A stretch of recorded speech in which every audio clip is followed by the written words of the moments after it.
bueno que sigue con nosotros. Gracias por acompañarnos en este espacio especial en esta ocasión. Y cuando digo especial es porque nos honra mucho contar con la presencia de un distinguido invitado, a quien a mí me gustaría mucho pedirle a Juan Manuel. Juan Manuel, antes que nada, bienvenido. Juan Manuel González. Juan Manuel es un amigo de casa. Hola. De muchos años, un compañero también comentarista y analista de muchos temas. En este caso, cuando hablo de un distinguido invitado, me refiero a José Ignacio Sordo Galarza. Gracias por estar con nosotros, José Ignacio. Pero a mí me gustaría, si me permites, que fuera Juan Manuel, quien de alguna manera ya lo conoce más en detalle, ha tenido la oportunidad de convivir con él e incluso de hacer algunos trabajos en conjunto, que nos hicieras la presentación. Sí, con mucho gusto. Buen día para todos. Es un verdadero placer estar de nuevo en estos estudios con Víctor Hugo y con Mario. Y pues bien, como resultado de más de 30 años de experiencia profesional, José Ignacio Sordo Galarza, a quien yo considero ciudadano del mundo porque ha vivido en varios continentes, en 3 de ellos, y se ha desempeñado en puestos claves en áreas comerciales, en áreas de investigación de mercados, de tecnologías de la información, servicios globales. Y José Ignacio ha sido considerado por el Consejo Ejecutivo de Tecnologías de Información Hispánicas en Estados Unidos dentro de los hispanos de más influencia durante 4 años consecutivos. Y en su libro, el director general incómodo o inconforme explica de una manera muy clara por qué las tecnologías de información ayudan a los negocios a enfrentar la incertidumbre. Y hoy se encuentra de visita en La Laguna y pues tenemos el gusto de estar aquí con él. Tuve la fortuna de conocerlo a principios de septiembre en una de las empresas mineras más importantes del mundo y nos compartió en esa reunión conceptos y experiencias que plasmó en su libro. Y José Ignacio tiene pues toda la experiencia que avala la información que presenta en su libro de 100 páginas y 9 capítulos, que está dirigido a todos los directores generales de empresa que quieren realizar cambios profundos en las mismas y que quieren adaptarse a la rapidez de esos propios cambios y que quieren tener las tecnologías de información a su favor. Tiene 2 características el libro de José Ignacio. En primer lugar, muestra los términos de tecnología de información de una manera muy sencilla, que todo el mundo entiende, pero además también da a conocer y convence de cómo las tecnologías de información conservan y dan valor a todas las empresas, independientemente de qué rubro sean.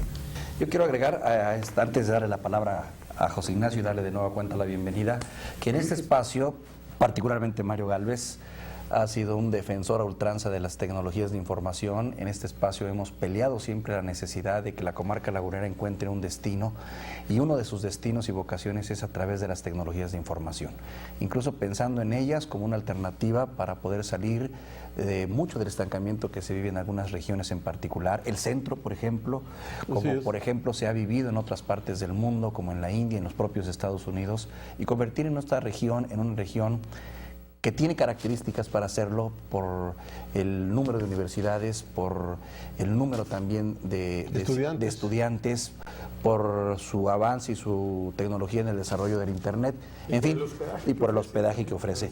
En ese sentido, pues eres bienvenido, José Ignacio, bienvenido, y antes que nada, muchas felicidades. Batallaste mucho para sacar tu libro, platícanos. Tenemos entendido que tuvo una gran aceptación en los Estados Unidos y se ha convertido en un libro de lectura obligada sobre todo para ejecutivos.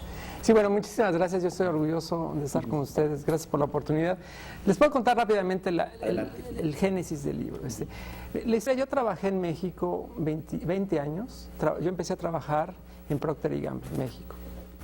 Antes de eso yo estudié sistemas y tengo una maestría en inteligencia artificial. Entonces, cuando terminé de estudiar, yo tenía que buscar un trabajo. Y yo buscaba un trabajo ¿en dónde? Pues en ámbitos tecnológicos. Pero hace 30 años eso no existía mucho en México. Entonces dije, bueno, pues tengo que hacer chamba para pagar mi deuda del préstamo de la maestría. Entonces busqué oportunidades y finalmente Procter me habló un día y me dice, José Ignacio, te queremos ofrecer trabajo. Y dije, pues buenísimo, es una empresa de tal reputación, ha de estar muy bien. Y me entrevistaron, pasé por todos los procesos y al final del proceso me dice, ¿sabes qué, José Ignacio? Queremos que trabajes con nosotros. Y digo, muy bien, Víctor Hugo, gracias. ¿Qué quieres que yo haga? Y me dice, queremos que seas vendedor. Y honestamente yo me sentí ofendido. Dije, ¿cómo te atreves a decirme que yo voy a ser vendedor? Si yo tenía 24 años. Digo, ¿cómo que yo voy a ser vendedor? Si yo tengo sistemas y una Tú maestría. pensabas que casa por casa, casi. No, además yo me sentía que estaba en las nubes, ¿no? Sí. Dice, pero vendedor es un trabajo deleznable. ¿No leíste mi currículum? ¿No leíste lo que yo sé? Me dijo, no, José Ignacio, queremos que seas vendedor que vendes detergentes y pañales en una tienda de consumo en México, bueno, en los comercios de México. Le dice, ¿pero por qué me lo dices? Dice, es que nosotros creemos que a través del tiempo, cercanamente, la evolución tecnológica va a llegar al área de ventas. Y yo le decía, eso no va a pasar nunca, porque en esa época las computadoras estaban en el mainframe. Y dice, eso nunca va a pasar porque los vendedores están en Torreón y las computadoras están en las oficinas generales. Y el internet era muy incipiente. No existía. En esa época no existían laptops, teléfonos celulares, internet, email. Entonces la computación en ese mundo era mainframe, o sea, sistemas de proceso central. Y yo, a pesar de todos mis estudios muy loables, yo pensaba que se iba a quedar así todo el mundo. Pero la gente de Procter tenía como una bolita de cristal y dijeron, no, eso va a evolucionar y va a llegar cerca al área de ventas. Y entonces dijeron, y como eso va a ser un proceso mayúsculo, después de vender 150 años con papel y lápiz, la transformación va a ser muy grande. Y entonces queremos estar listos para embarcarnos en la transformación. Por lo tanto, queremos tener gente que sabe sistemas, que nos comprenda que sude nuestro reto cuando vendemos detergentes. Queremos que seas uno de nosotros, que aprendas nuestro código genético y después, tú nos ayudas a caminar por la senda de la transformación tecnológica. Interesante, oye, un reto fantástico. Bueno, entonces cuando me lo dijeron así, yo dije, oye, eso está súper padre, porque es un reto grande. Entonces tomé el trabajo, los primeros 6 meses yo era vendedor. Y yo llegaba con mi maletín de Procter y convencía a los clientes que comprara productos de Procter. Y en ese proceso yo cuando entraba decía, qué raro que yo estoy vendiendo, o sea, como que erré mi camino, o sea, yo soy ingeniero de sistemas y estoy vendiendo. Seguía todavía pensando en eso. Pero bueno, para hacer la historia corta, llegó un momento donde dije, a ver, ¿por qué es tan importante vender en Procter? No importa que Procter sea una gran empresa que hace los mejores productos, no importa que el BMW sea el mejor BMW del mundo. ¿Cuántos productos tendrá Procter? Va a tener como 70 marcas. Y es la empresa más grande de bienes de consumo. Pero lo que yo en ese momento llegué a, como mi momento de realización, dije, no importa lo bueno que es una mercancía, ya sea un detergente, o un coche, o una pluma de O una televisión. Si no la sabes vender, ese producto no se va a consumir. Pero se vende por el nombre, ¿no? No. Tienes que vender. O sea, ¿por qué una empresa? Es el caso de Sony. Cuando la gente no sabía mucho, tal vez de tecnología, pero sí sabía de la marca. No, pero es que es una ilusión falsa que la marca genera las ventas. Tienes que tener gente que hace el trabajo de convencerte. Si no, el producto no se consume. Te lo voy a contar ahorita, resumen. Entonces, como yo tenía que vender productos de buena calidad, dije, qué interesante que hay que vender, si los productos se debían de consumir solitos. Bueno, entonces ya aprendí ese esfuerzo de ventas y luego de ahí yo me pasé al área de sistemas dentro de Procter. Y cuando trabajaba en Procter, me convertí en el CIO de América Latina. Y cuando yo estaba en ese rol, hablaba con mis colegas de sistemas, le decía, oye, Víctor, ¿qué opinas de esto? Dice, es que nadie me quiere comprar mis servicios internamente. Digo, ¿cómo que? No, pues ahí están los servicios. Y yo decía, chico, es que el problema es que para que tus servicios se consuman, tienes que venderlos. Y decía, no es cierto, ahí están, y mira, es el mejor sistema del planeta Tierra. Y decía, pues sí, pero tienes que venderlo. Entonces eso lo aprendí en América Latina, en México y luego en América Latina. Crear la necesidad del producto. Explicarte que hay una solución que cubre tus necesidades. Pero yo tengo que hacer el trabajo de explicarte que esa solución cubre tus necesidades. Nada más que esté la solución solita no va a cubrir ese gap. Pero, entonces yo estaba ahí y decía, interesante que saber vender. Entonces, pero yo empecé en México, luego me fui a Venezuela y luego me fui a Estados Unidos. Y en cada una de esas evoluciones, yo decía, ¿sabes qué? El problema es que los mexicanos no sabemos vender soluciones de tecnología. Y luego estaba en América Latina y decía, el problema es que los latinoamericanos no sabemos vender soluciones de tecnología. Pero luego me fui a Cincinnati y el problema es que todos los que hacen sistemas no saben vender las soluciones de tecnología eficazmente. Y bueno, a partir de eso fue como comenzó la génesis en mi libro. Lo que yo te puedo poner cuando sintetices eso, tú le puedes preguntar a cualquier CIO de la comarca lagunera, dile, ¿cuál es el costo del portafolio de sistemas que tienes? Te va a decir 4 millones de pesos. Ok. Ahora, ¿qué valor vas a generar con esos 4 millones de pesos? Te vas a decir, valor. Víctor Hugo, esa pregunta es difícil porque, mires qué valor. Y es el problema. Si gastas 4 millones de pesos y no articulas el valor, esos 4 millones de pesos son muy caros para la empresa. Pero si fueran 40 pesos sería igual de caro. Y si fueran 4 millones de dólares sería igual de caro.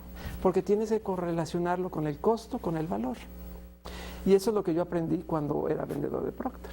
Cuando yo te vendo un detergente, que es un mejor detergente, pero te tengo que decir que es un mejor detergente, que hace todo. Oye, José Ignacio, pero ocurre muchas veces que, sobre todo en América Latina y sobre todo en México, las personas se orientan básicamente por el costo del producto. O sea, si tú tienes un producto excelente, extraordinario, que te soluciona un producto químico, digamos, que te quita toda los problemas de incrustación que tengas en las turbinas o que tengas en los tubos, pero es caro, y te llega otro vendedor con la mitad de la calidad del producto, pero un poco más barato.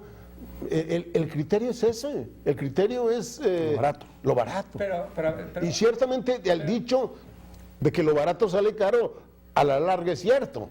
Pero tienes medio razón y medio no. Te voy a decir, la máxima en ventas es nunca debes vender si solo explicas el costo. Tienes que explicar el costo con el valor.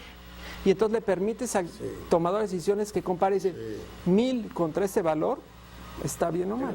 Porque a fin de cuentas, José Ignacio, en la parte empresarial, la forma en que se toman las decisiones es no nada más considerando el costo, sino qué beneficio me va a dar y qué relación hay de costo-beneficio para saber si tomo la decisión de comprar un producto caro porque me va a dar un beneficio que vale la pena pagar el costo. Pero ahí va entonces la primera máxima, si lo ves así, es en IT, en sistemas de tecnología, históricamente, y no nada más México, es todo el mundo, no nos enseñan a los estudiantes que estudiamos estas carreras nada de vender.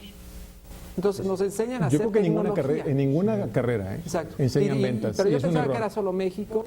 Ni ventas, ni cómo debes venderte. Eso es clave. Pero eso es importante porque entonces yo te trato de decir que esto es bueno, pero no te lo sé vender. Y entonces como no sé lo vender, no lo consumes, y como no lo consumes, yo me siento frustrado.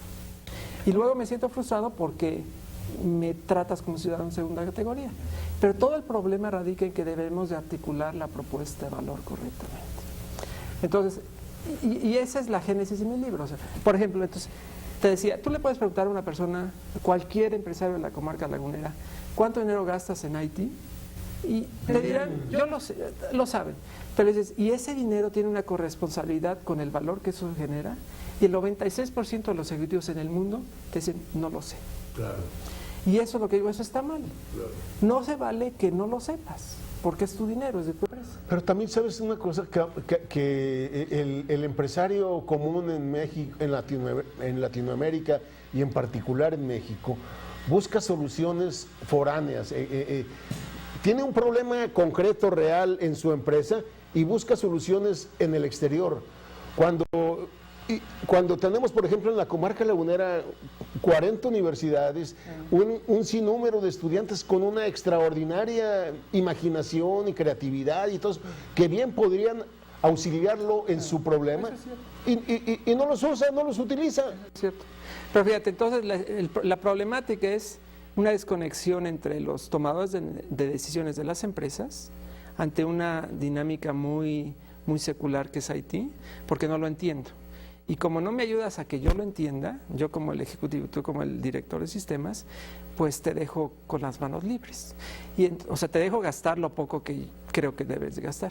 Pero entonces luego se vuelve un círculo maléfico, porque entonces, como yo no valoro la contribución de IT, lo que puedo hacer es minimizar el costo. Entonces yo aproximo a IT como un centro de costos. Y si tú ves algo que es un centro de costos, lo que tienes que hacer en tu empresa es reducir el costo. Es que también sabes que y estarán seguramente ustedes de acuerdo conmigo en el sentido de que hace mucha falta incrementar la cultura de las tecnologías de información, el impacto que tiene, tienen que leer mi libro. el impacto que tienen las tecnologías de información en todo Ahí el está, sistema de producción ya iba la y de historia. Entonces, beneficio. esa es la explicación de mi libro, que fue muy raro.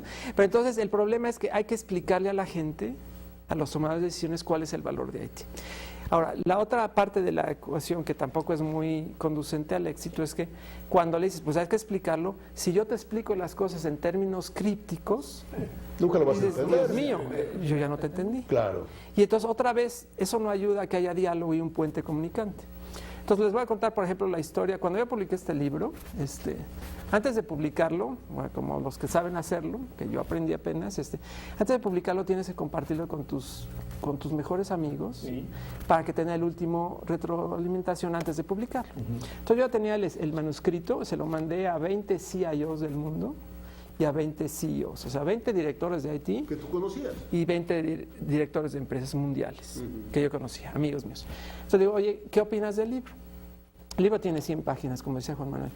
Los 20 CIOs, directores, me dijeron, José Ignacio, el libro está muy fácil de leer. Y dije, no, está bien, esa es la intención. Pero ¿sabes qué? Está demasiado fácil. Digo, ¿a qué te refieres, Víctor? Dice, no, pues, como que no explicas las cosas complicadas de manera complicada. Le digo, ¿cómo? Sí, porque no explicas qué es un ataque cibernético, no explicas qué es HTTP, no explicas qué es Green Computing, y eso debías de haber explicado, como todos los que estamos en IT lo explicamos. Le digo, ok, bueno, vamos a ponerlo ahí. Y luego recibí la retroalimentación de 20 hombres de negocios, me dijeron, o mujeres de negocios, me dijeron, es la primera vez como ejecutivo de una empresa que leí un libro de IT que lo entendí. Y no nada más entendí el libro, sino entendí la problemática que mis propios empleados de sistemas tienen en mi empresa. Entonces, al entenderlo, ahora yo puedo ayudarlos a que ellos me ayuden. Pero en resumidas cuentas, cuando juntas los dos retroalimentaciones, ese es el problema que trato de resolver. Los empresarios buscan claridad y sencillez, 100 páginas máximo. Los de IT buscan explicar cosas complicadas porque vivimos en un mundo complicado. Pero lo que urge es popularizar, socializar la cultura de las tecnologías de información y sobre todo crear aplicaciones que sean útiles para el pequeño empresario, para la persona que tiene problemas muy concretos y que sin embargo da empleo al 90% de la mano de obra en este país. Ahora bien, eso me lleva a mí a otra reflexión, que no sé hasta qué punto es real o no. A veces me diera la impresión de que el incorporarse al desarrollo tecnológico, al uso de las tecnologías de información, implicaría también casi un cambio generacional. O sea, por ejemplo, lo que ocurre en la comarca lagunera, que una gran cantidad de pequeños empresarios, pequeños comerciantes, se resisten de manera natural a incorporar las tecnologías de información porque están acostumbrados al lápiz y al papel o a los sistemas contables antiguos. Y resulta muy difícil hacer la conversión. ¿Es real esto? Eso es real y digo, esa es la razón por la que Procter me contrató cuando yo era un chavo de la escuela. Es un paso Se resistía. cualitativamente, es parecido al paso que se dio del comercio de mostrador, del comercio chino, sobre todo aquí en La Laguna era muy común eso, que ibas tú y comprabas a granel. Me da medio kilo o 300 gramos de jamón o 300 gramos de detergente, lo que sea. Del comercio de mostrador al supermercado. Sí, los Es procesos. un cambio cualitativo. Pero nuevamente yo gravito con la idea. El gran problema no es tanto generacional como tal. El gran problema es que si tú no me explicas cuál es el valor de lo que yo voy a tener, pues entonces lo voy a aproximar como un costo. Y para costo yo tengo poco dinero. Pero si tú me lo explicas en lenguaje criollo y llano, la gente es muy inteligente y lo Claro. comprende y lo hace. Pero pon un ejemplo concreto, José Ignacio, un ejemplo concreto. Digamos, un empresario, ¿qué te diré? Que vende o que fabrica válvulas para inflar llantas, digamos. ¿Ahí qué? ¿De qué manera se puede usar la tecnología de información en esos... Bien, vamos a tratar de poner dos ejemplos para entender exactamente cómo podría beneficiarse un pequeño empresario, un pequeño comerciante con esta demostración que nos estás haciendo, José Ignacio, y también que nos platiques la estupenda anécdota que para mí se me hace sensacional de la manera como se comercializan los libros, también como resultado de la tecnología moderna y lo que son los stock, que yo creo que también va a ser una gran enseñanza para quienes nos ven. Vamos a una pequeña pausa, regresamos, estamos platicando con José Ignacio Sordo Galarza y su libro El CEO Inconforme o el CEO Molesto. Y con Juan Manuel González. Y con Juan Manuel González. Regresamos. Kennedy? Are you ready for a show? You have no idea what you started. Oh no. Are we even now? Oh yeah, now we're even. We even now? Yeah, we're even. We're just getting started. Buenos vecinos. Esta y muchas películas más, encuéntralas a partir del canal 500. Debes contar con caja digital avanzada. En Cimas Torreón trabajamos para que nuestros hijos tengan agua suficiente. Pusimos en funcionamiento nuevos pozos y mejoramos el servicio de agua. También se ordenaron las finanzas de Cimas Torreón. Juntos lo hacemos bien. Primer informe de gobierno. Torreón, ciudad que vence. Regresamos con José Ignacio Sordo y con Juan Manuel González hablando sobre su libro El CEO. ¿Podríamos decir inconforme? Sí, la traducción no es muy fácil, porque la idea es que estás no conformas con el status quo, o sea, inconforme. No es la sensación de incomodidad. ¿Rebelde podría ser? Rebelde, pero tampoco es incomodidad ni inconformismo. Es alguien que no esté de acuerdo cómo se hacen las cosas.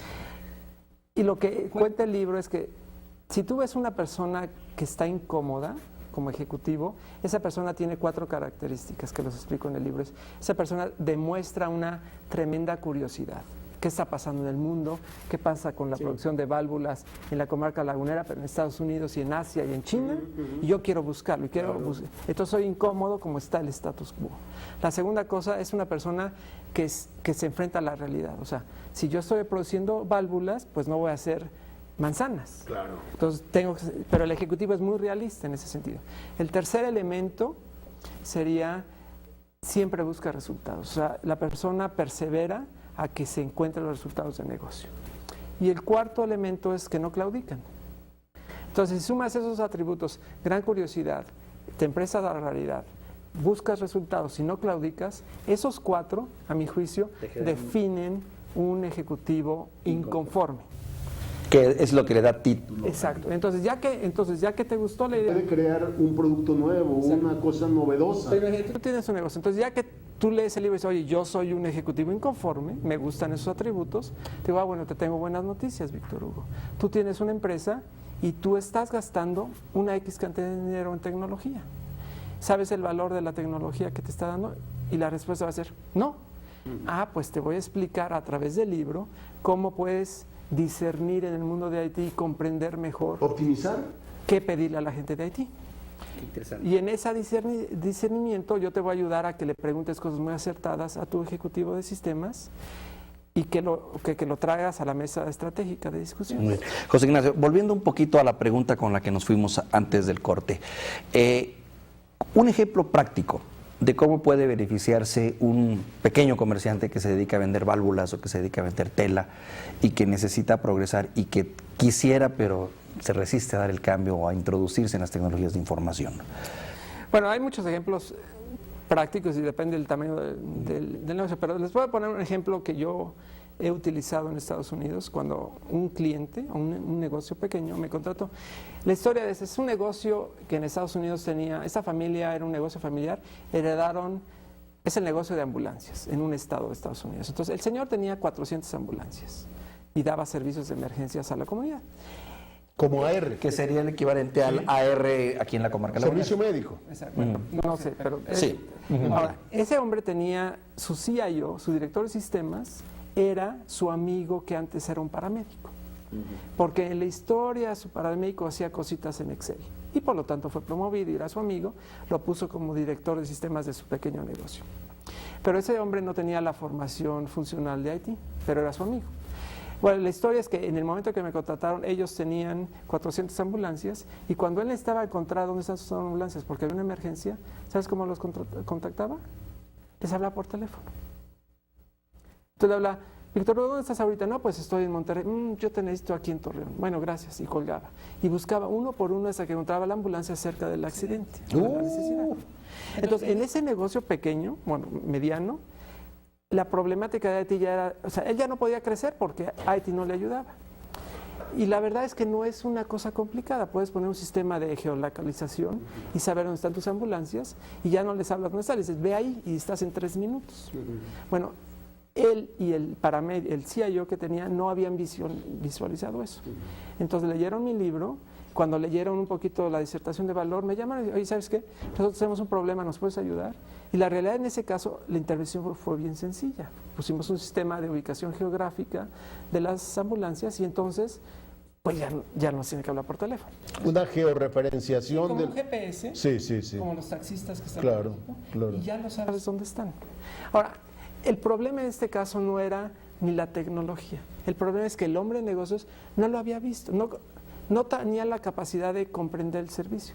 Y el CIO manager no tenía la forma de articular el valor, porque el hombre no lo sabía. Y digamos, ¿y la tecnología que requerían ya existía? Existe, exacto. Entonces te digo, eso es relativamente fácil. Los ejemplos que tú ponías, yo no sé nada de llantas, pero seguramente hay soluciones tecnológicas claro.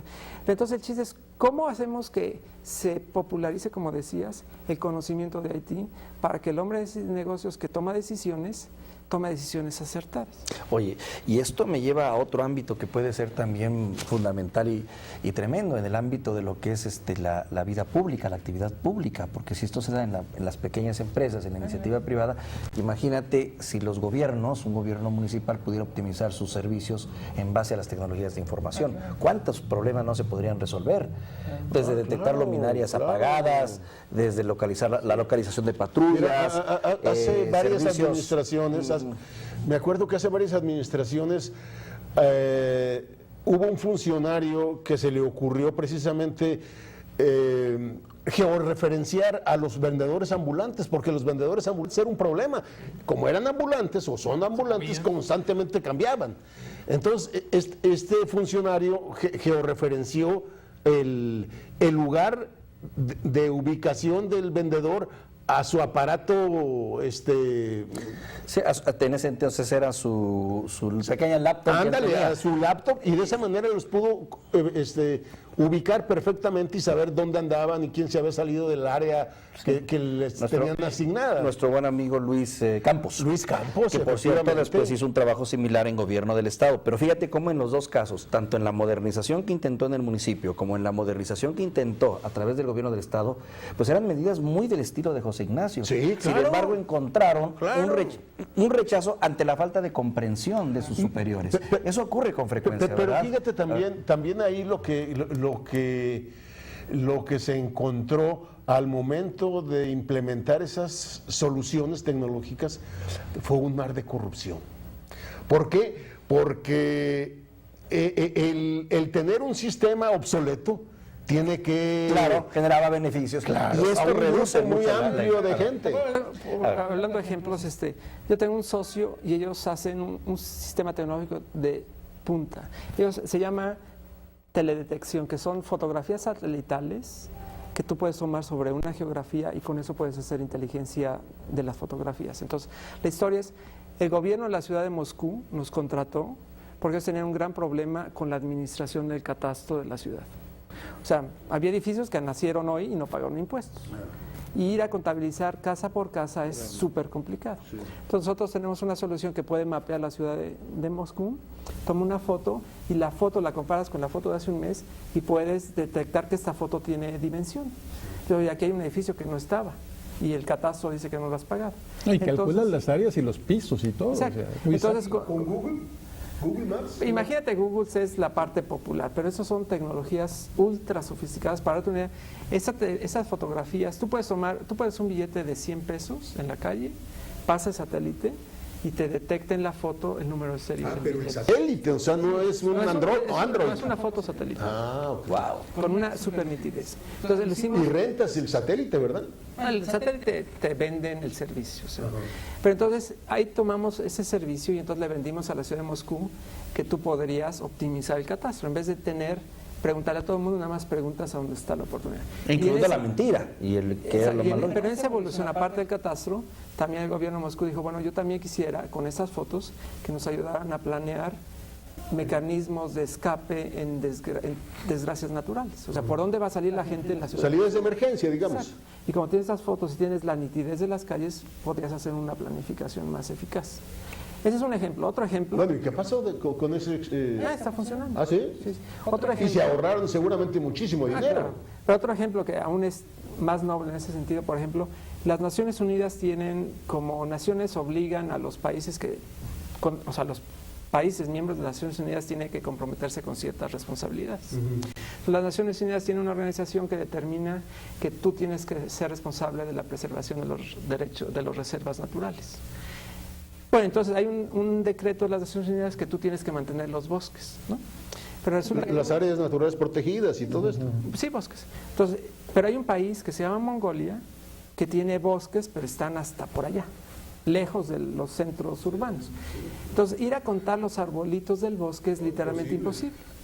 Y con esto que te digo, que tú puedes sumar un número de serie, pues tú literalmente puedes dimensionalizar los bosques y compara este bosque con el bosque de hace 6 meses. Es decir, aquí hay hay una tala inmoderada, exacto, digamos. O aquí hay un virus que está matando a estos bosques. Pero es una forma de aprovechar la tecnología. Oye, y es caro ese servicio de catastro. Fíjate, y yo me iría más allá antes de irnos a un corte, el costo. Porque también una asociación, una relación que uno hace cuando quieres implementar tecnologías de información es pensar que es caro, que los sistemas son caros, que te cuesta mucho. Sí, pero yo voy al costo que pudiera tener para una ciudad como Torreón, por ejemplo, el levantar un catastro actualizado. Bueno, de hecho, te recuerdo que sí hay un catastro aquí también que se hace bajo esas desde luego, características. Actualmente, aunque no sé qué tantas otras cosas más se pudieran hacer si conociéramos un poquito más de esto. De hecho, el equipo se usó aquí en la ciudad para ver desde el aire los edificios y determinar cuáles habían crecido y no habían declarado. Son satélites canadienses, si mal no recuerdo. No, en este caso fue una cámara que montaron en un avión que hacía el mismo efecto. A lo mejor no con la resolución que dice... Sí, pero el avance es increíble. Pero mira, Víctor Hugo, Mario preguntaba por un ejemplo para el pequeño empresario. Digo, 400 ambulancias ya no es un negocio pequeño. No. Un pequeño empresario que tenga un negocito de producir productos químicos de limpieza. Por ejemplo. Pongo un ejemplo real. A ver, vamos a la pausa, regresamos y vamos a algún ejemplo más casero, por decirlo así, más propio de nuestra región en este momento. Volvemos después del corte. Estamos iluminando Torreón al 100. Modernizamos el alumbrado de toda la ciudad. Las lámparas que estamos instalando son de tecnología LED, ahorradoras y eficientes. Pronto Torreón brillará completamente. Juntos lo hacemos bien. Primer informe de gobierno. Torreón, ciudad que vence. Este asunto de la familia así te queda bien. Probarán en las grandes ligas. ¿Es una broma? No bromeo, Rinku. Harán una prueba.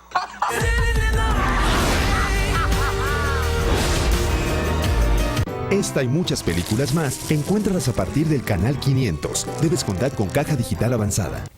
Vamos con lo de Juan Manuel, ¿no? Sí, estamos platicando, pero me gustó el ejemplo que hiciste fuera del aire. Claro, bueno, hacer, aunque ya te voy a decir que no va a caer. Mira, pero es... a mí sí me inquieta mucho que el pequeño empresario que se enfrenta día con muchos problemas, ¿cómo puede resolver muchos de ellos con las tecnologías de información? Y los equipos ya los tienen, la mayoría de ellos. Un negocito pequeño, que no digo el nombre ni la ubicación, pero está aquí en La Laguna, tiene 52 trabajadores. Es un negocio pequeño, es de limpieza, productos químicos y limpieza, y producen cerca de 80 productos distintos. ¿Cómo les ayudaron las tecnologías de información?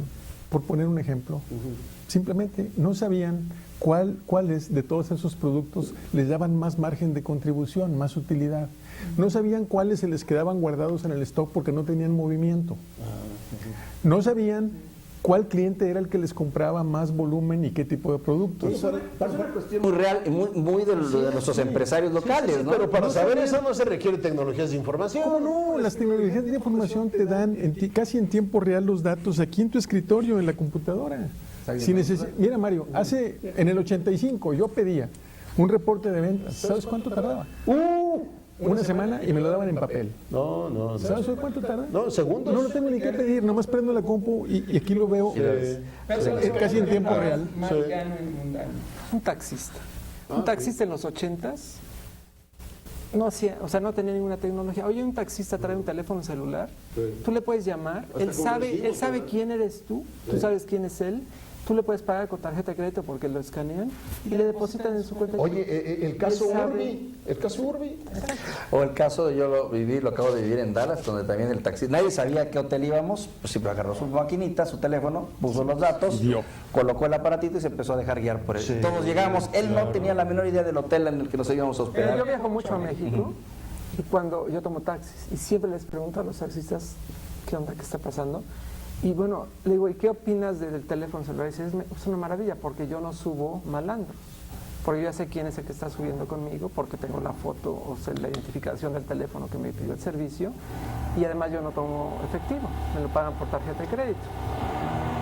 Ahora, si tú lo ves como un dueño de un taxi, es seguro, ¿no? Porque el que subió al carro, tú puedes forma de rastrear. Pero tú llamas a un sitio de taxis.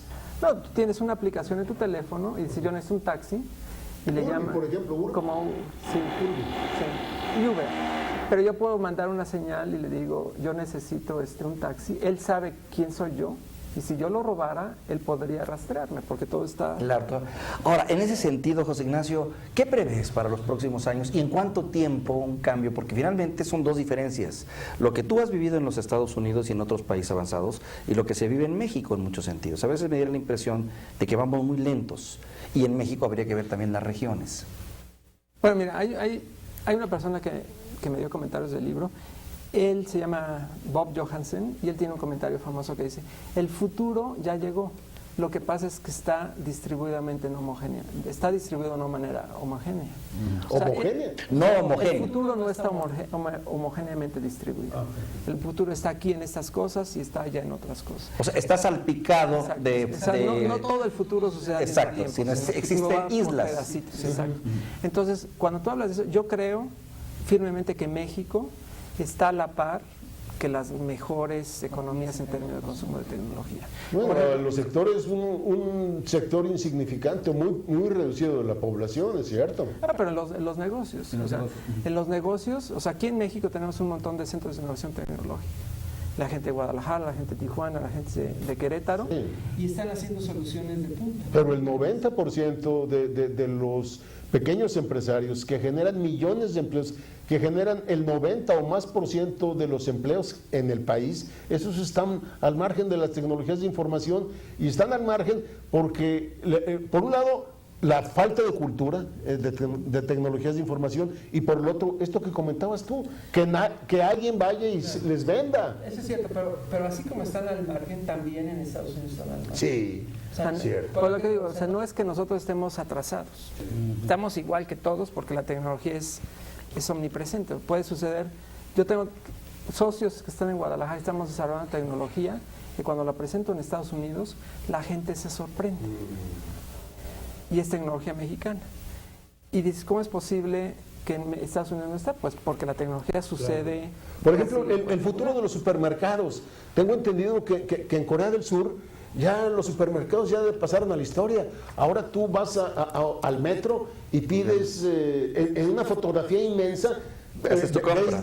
40 marcas de leche y dices tú, yo quiero una y pones su celular y pagas y te llega a tu casa. Aquí en Texas pasas a Texas y ya no pasas por el cajero, ya no hay una cajera y registras tu claro, pero esto es todavía más es otro paso arriba, pues. Sí, muy superior. Oye, José Ignacio, ¿cuáles serían las recomendaciones que tú le darías a quienes nos están viendo y que de alguna manera saben que el futuro lo tienen que acceder a alcanzar ese futuro? Claro. Si quieren sobrevivir, porque quiero pensar que quien no se va a incorporar gradualmente irá desapareciendo también por la competencia y por todo lo que esto implica, ¿no? Sí. Bueno, las recomendaciones serían, yo creo, súper sencillas. O sea, la primera, si ustedes se creen un líder de negocios inconforme, va bien. Porque si usted cree que las cosas están bien, eso está mal. Así le pasó a Kodak, o así le pasó a la industria de los relojes suizos, que estaban cómodos y ¡puc! Se les cayó el negocio. Entonces, en su negocio usted tiene que inspirar la cultura de la inconformidad. De la sana inconformidad. De la sana inconformidad, que incluye curiosidad, enfoque en la realidad, entrega de resultados y no claudicar. Entonces, ya por para eso ya le ayuda, a pesar de que no fuera con tecnología. Eso ya le ayuda emocionalmente a la empresa. Segundo, cuando ustedes se enfrenten a una cuestión de tecnología, traten de hablar con sus directores de sistemas y decir, oye, chico, explícamelo en lenguaje llano. Y detengan la discusión si les empiezan a aventar acrónimos. Pero si no, explícame qué quiere decir HTTP. Y si te lo explica con otro acrónico, detienes la discusión y dices, no, entonces esto no camina. Entonces tienes que traducir ese acrónimo tecnológico en lenguaje humano que yo entiendo. Y de ahí ya va a empezar a caminar más el diálogo. El tercer tema que yo diría es como si en cuando tú tienes que pedirle el costo, me lo tienes que comparar con cierto valor. Y si ante la falta del valor, el costo es caro. Ahora puedes ejemplificar eso con la pluma. Por ejemplo, ustedes lo pueden ver. Este es un ejemplo y no es un anuncio de esta pluma. Sí, está bien. Pero imagínate, ellos no han visto esta pluma. Entonces, te voy a vender esta pluma en $100. Y Mario, ¿la vas a comprar? No. No. ¿Y por qué? Pues porque no la veo. Pero si yo te hubiera dicho que es una pluma Montblanc, que tiene un diamante aquí y es de oro, ¿la vas a comprar? Ah, entonces sí. Y a lo mejor dirías, es muy cara. Sí. Pero tuviste la posibilidad de comparar $100 con un Montblanc y dices, no vale la pena. Claro. Pero tuviste el poder de discernimiento. La información. Cuando yo cambio la pluma y te digo, tú quieres un sistema, el sistema te va a costar $3 millones. Y no te digo más, tú me dices, es muy caro. Claro. Y no lo vas a comprar. Y yo estoy viendo la pluma y digo, pero ¿cómo no la compras? Es una pluma Montblanc. Sí, que cuesta X. Entonces, yo lo que recomiendo es que cuando te están vendiendo la pluma, dile, enséñame el valor. Claro. Y entonces ustedes... El valor. El valor. Y la verdad, como ese es un caso costumbrista, ustedes como hombres de negocio, mujeres de negocio, tienen que ayudarnos en IT. Entonces, mientras más me preguntes el valor, yo me voy a estar acostumbrando a que mi jefe me pregunte el valor. Y entonces cuando yo hago una propuesta de una solución, digo, esto te va a costar $10 y te voy a generar estos beneficios en la empresa. Y entonces ya la llevamos bien. Entonces, al final de cuentas, ustedes como empresarios ya tienen el poder de decisión, es decir, sí, compro estas plumas o no las compro. Pero ya la decisión está mucho más orientada al negocio. José Ignacio, una última pregunta, de las últimas preguntas que yo tengo es, en el universo de ejecutivos y deseos que tú has visto y con los que has convivido y que les has planteado tu libro y tu conocimiento, ¿qué tanta resistencia has encontrado o qué porcentaje se adapta más fácilmente al cambio y cuánto se resisten? Fíjate, me encanta la pregunta, gracias, Víctor. Yo creo ningún empresario se resiste a este diálogo, porque les hablo en el lenguaje de negocios. El que más se resiste a este diálogo, ¿saben quién es? El director de sistemas. El propio IT. Porque el director de sistemas, para bien o la directora de sistemas, para bien o para mal, tiene su pequeño capullo. Ve su puesto en peligro. No, tiene su capullo. Su coto y mi de capullo poder. está bien, ¿por qué? Porque yo tengo dinero y tengo proyectos. Mientras tenga dinero y proyectos, pues yo estoy bien. Le digo, sí, pero tú tienes que ver que más allá fuera de este capullo, ¿qué se piensa de la contribución de IT en tu empresa? Y dice, no, eso no me interesa. Y pues te debía interesar, chico, porque si no, te vuelves aislado, te vuelves un aprendiz y tarde o temprano no juegas el rol estratégico que debes de jugar. Entonces, en conclusión, cuando yo hablo de mi libro o hablo con mis clientes, primordialmente hablo con los empresarios. Oye, por cierto, tenemos para obsequiar un... sí, en este, bueno, vamos a obsequiar unos 3 o 4 libros, si te parece bien, porque los otros dos vamos a obsequiar también en otra emisión que vamos a tener. Y yo te quisiera preguntar también, José Ignacio, porque veo que es una versión en inglés. ¿La tienes contemplada en español? Ahorita no. Ahorita la versión está en inglés, está solo disponible en Amazon, la puedes bajar ya sea en el formato electrónico o el formato de papel. En algún momento dado estaría contemplada la versión. Claro, y además pues ya hay gente que se está encargando de hacer traducciones, ¿verdad? Aquí nos está haciendo... Exacto, ya tengo un amigo que me ha estado traduciendo. Te está pirateando la información, te está haciendo resúmenes muy interesantes. Bien, ¿tu único libro de momento en este terreno, José Ignacio? No, tengo 2 libros más. Uno que se va a publicar en abril, donde yo vivo en la ciudad de Chicago y la ciudad de Chicago tiene una de las mayores universidades de estudios que se llama Northwestern. En esa universidad los profesores, yo me asocié con un profesor que tiene la clase de estrategia de negocios y en él está escribiendo su libro, pero su libro era muy teórico. porque hablaba de todo lo que es el bien haber y el bien deber. Pero necesitaba tener casos prácticos para comparar la teoría con la práctica. Entonces, él y yo desarrollamos el caso de mi experiencia profesional en Procter, donde vivencié cómo utilizar la tecnología para apoyar el pensamiento estratégico de una empresa. Entonces, ese segundo libro es un libro donde se cuenta, el libro se llama Liderazgo con Pensamiento Estratégico.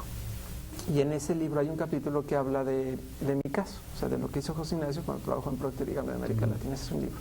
Y aparte yo tengo una asociación con una empresa aquí en México que estamos hablando de lo que sería el manejo de los recursos humanos en el seno del ejecutivo inconforme también, que también es una problemática medio parecida. ¿Tienes correo, internet, dirección? Claro que sí. Que si alguien te quiere consultar, buscar o seguir. Claro, me pueden mandar una nota. Sí, no, perdón, sí. Me pueden mandar mi email sería sordo, S-O-R-D-I, perdón, sordo, es S-O-R-D-O, @cioeureka.com. Va a aparecer en pantalla, va a aparecer en pantalla o ya debe estar apareciendo en un momento más. Pues nos despedimos. Nos despedimos ya, el tiempo nos ganó. Me quedé con la anécdota de cómo has impreso tu libro, me hace sorprendente, ¿no? Rápidamente platícanos, por favor, un minuto más para que nos platiques tu experiencia en Amazon. Bueno, perfecto. En el mundo de las publicaciones en Estados Unidos, el 98% de la distribución de los libros se da por una empresa que se llama Amazon, Amazon.com. Ellos no manejan inventarios de los libros. ¿Qué quiere decir eso? Que cuando tú quieres comprar un libro y escoges un libro de yoga, de arquitectura o mi libro que se llama The Uncomfortable CEO, te metes al catálogo, lo seleccionas, pones tu código postal y pones tu número de tarjeta de crédito. Y cuando dices Go, en ese instante el sistema de Amazon imprime los libros. Increíble. ¿Ya no hay stock? ¿Ya no hay 100 libros guardados en un almacén? Cuando compras un libro por Amazon, te lo entregan muy rápido, ellos no manejan ningún inventario y optimizan la logística. Y te pueden dar cualquier cantidad de libros. Exacto, y puedes comprar 500 o 4 o 7. ¿Cómo fue tu caso? Como fue mi caso. Pero es un ejemplo de cómo se utiliza la tecnología en gran escala. Claro. Amazon hace 20 años no existía. Los distribuidores de libros tenían un modelo pues que venía de la época de Gutenberg, que tenías libros guardados en stock.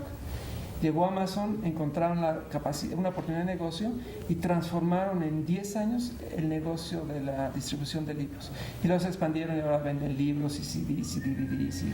Y todo lo producen en el momento mismo del pedido. O sea, igual pasa con un CD. Yo pido mi CD y no existe físicamente hasta el momento en que hago la compra. Exacto. Bueno, si quieres, para ilustrar el ejemplo, mi libro, que está aquí, yo lo lancé en la Ciudad de México el 26 de junio del año pasado. El 23 de junio del año pasado, mi libro no estaba impreso. El 23 yo lo compré, me lo entregaron en mi casa en Chicago, 500 copias el 24 en la mañana. El 24 de la noche yo volé a la Ciudad de México y el 26 lo entregué. Nadie me creía que era así, porque no parece creíble. Pero cuando lo ves así, es el poder de la tecnología. El señor extraordinario. ha transformado un negocio. Extraordinaria experiencia. José Ignacio, un gusto enorme conocerte. Bienvenido a la comarca lagunera. Igualmente. Manuel, muchísimas gracias por haber traído hasta a tan estupendo personaje y sobre todo por habernos tenido la oportunidad de conocer este libro. Sobre todo porque hay la misma sinergia en la que hemos estado durante mucho tiempo. El futuro está en las tecnologías de información y es algo que debemos aprender. Y sobre todo en la comarca lagunera. Y sobre todo en la comarca lagunera. Gracias por habernos acompañado en este espacio. Le agradecemos mucho que nos haya acompañado. Buenas tardes. Pásela bien.